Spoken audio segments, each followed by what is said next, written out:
हरे कृष्णा, गौरंग कृष्णदासी आज आपके लिए भगवत गीता के श्लोक लेके आए हैं। आज का श्लोक है 58, 59 और 60 और अध्याय है 2। तो आज हम 58 श्लोक को देखते हैं और समझने का प्रयास करते हैं। यदा संहरते चायं कूर्मोऽङ्गानीव सर्वशः इन्द्रियाणीन्द्रियार्थेभ्यस्तस्य प्रज्ञा प्रतिष्ठिता। 59 श्लोक। विषया विनिवर्तन्ते निरहारस्य देहिनः रसवर्जं रसोऽप्यस्य परं दृष्ट्वा निवर्तते। 60 नंबर श्लोक। यततो ह्यपि कौन्तेय पुरुषस्य विपस्थितः इन्द्रियाणि प्रमादीनि हरन्ति भ्रसभं परमनः। 58 श्लोक। इसमें प्रभु बोलते हैं, जिस प्रकार कछुआ अपने अंगों को संकुचित करके खोल के भीतर कर लेता है, उसी प्रकार जो मनुष्य अपनी इंद्रियों को इंद्रिय विषयों को खींच कर लेता है, वह पूर्ण चेतना में दृढ़तापूर्वक स्थिर रहता है। कहने का तात्पर्य यह है कि जिस प्रकार प्रभु ने बताया कि एक कछुआ जो है, जब उसके ऊपर कोई संकट आता है तो वो अपने हाथ पैरों को संकुचित करके अपने अंदर खोल के अंदर रख लेता है ताकि उसकी सुरक्षा हो सके। प्रभु ने ये उसको एक कवर दिया हुआ है कि वो अपने शरीर को चोट पहुंचने से बचा सके। ठीक उसी प्रकार से जो बुद्धिमान व्यक्ति है, वो अपने इंद्रियों को कामनाओं को एक जगह इकट्ठा करके, मतलब कि जैसे अगर आपकी इच्छा हो रही है कि आपको रसगुल्ला खाना है, लेकिन आप ये जानते हैं कि रसगुल्ला खाते ही आपकी जो है शुगर लेवल बढ़ जाएगी, आपके शरीर में शक्कर की मात्रा बढ़ जाएगी और आप अच्छे से बीमार पड़ जाएंगे। तो आप अगर अपने मन को न मारें, अपने आप को न रोकें और अगर आप खा लेंगे तो आप बीमार पड़ जाएंगे। इंद्रियों को सीमित करना एक मनुष्य के हाथ में ही है। इसको हम खुद स्वयं से ही अपने इंद्रियों को रोक सकते हैं, सीमित कर सकते हैं। और जो भी कोई व्यक्ति अपने इंद्रियों को सीमित कर लेता है, संकुचित कर लेता है, अपने अंदर स्थिर कर लेता है, वो बुद्धिमान व्यक्ति भवसागर से बड़े आसानी से बाहर निकल सकता है। दृढ़तापूर्वक अपने भक्ति को आगे करना चाहिए। अपने इंद्रियों की जो विषय हैं, उनसे अपने आप को पराधीन नहीं बनना चाहिए, उनसे अपने को दूरी बनानी चाहिए।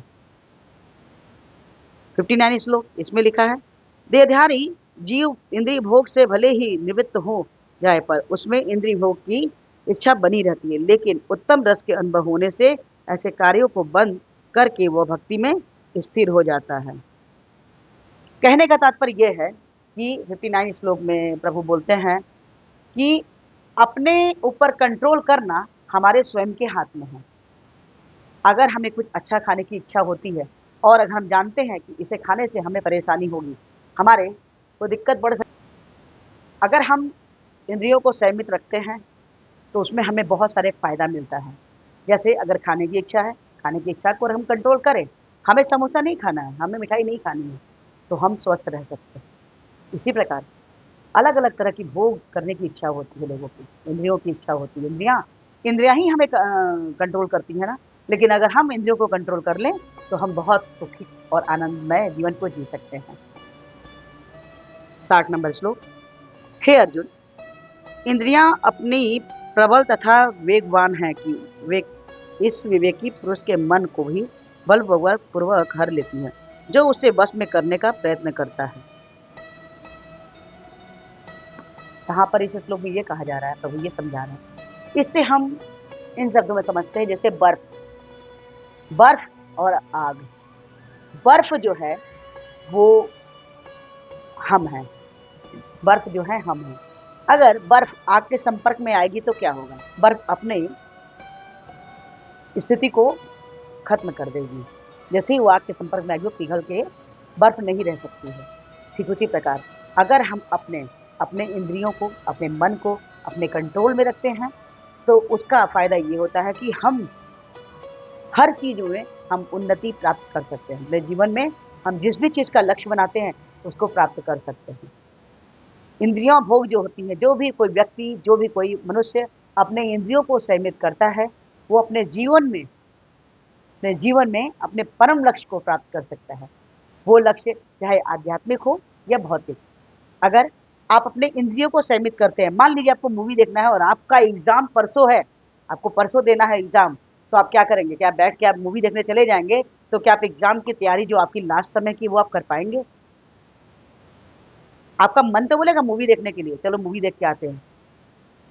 दोस्तों के संग अगर आप मूवी देखने चले गए या गेम खेलने चले गए, तो आप उस समय का इस्तेमाल नहीं कर पाएंगे। और अगर आप दृढ़तापूर्वक नहीं, मुझे आज मूवी नहीं जाना है, अब मैं एग्जाम के बाद ही जाऊंगा, अपने मन को अगर मार लेते हैं, इंद्रियों को सीमित कर लेते हैं, तो आप एग्जाम में एक अच्छे नंबर से पास होते हैं। अपने हमेशा ही प्रयास कीजिए कि आप अपने इंद्रियों को संकुचित करिए, इकट्ठा कीजिए, दृढ़तापूर्वक अपने संकुचित करके आप अपने जीवन को उज्ज्वल, प्रकाशमान बना सकते हैं। आगे के श्लोक हम आगे देखेंगे। हरे कृष्णा। आपको ये अच्छा लगा हो इस श्लोक तो प्लीज़ आप लाइक करो, शेयर करो, सब्सक्राइब करो और इस वीडियो को तो प्रार्थना है कि हमारे पूरे पिता प्रपात हमें हरे कृष्ण हम जितने बोले हैं जो कुछ प्रकार से है। हरे कृष्ण कृष्ण कृष्ण हरे हरे, हरे राम राम राम हरे हरे। तो हरे कृष्ण हम जपिए और कृष्ण के प्रिय बच्चे बने, प्लीज प्लीज प्लीज आज से एक माला जपिए, चल तो दो, दो से चार, चार से छः, छः से आठ, आठ से 16, जैसे 16 माला कहते हैं कृष्णा के हेतु के बाद ही पाठ बन जाते। तो प्लीज आज से एक माला जपना शुरू कर दीजिए। हरे कृष्णा। राधे राधे।